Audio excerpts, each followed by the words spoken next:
Seriously आप लोग ऐसे कैसे कर सकता है कोई भी।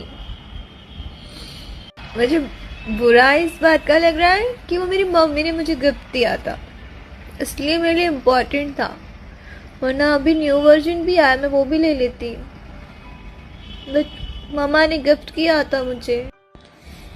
कैन यू बिलीव इट, किसी ने मेरा ईयरपोर्ट चुरा लिया। सॉरी, ईयरपोर्ट का केस है, बट जो सुनते हैं वो चुरा लिया, किसी ने वो निकाल लिया।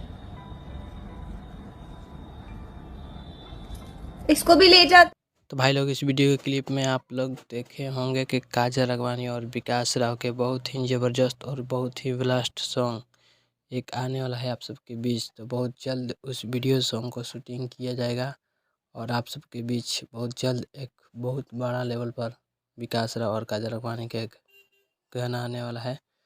तो आप लोग इसी तरह लेटेस्ट न्यूज़ सुनने के लिए हमारे चैनल को सब्सक्राइब करें और वीडियो को दूर दूर तक शेयर करें।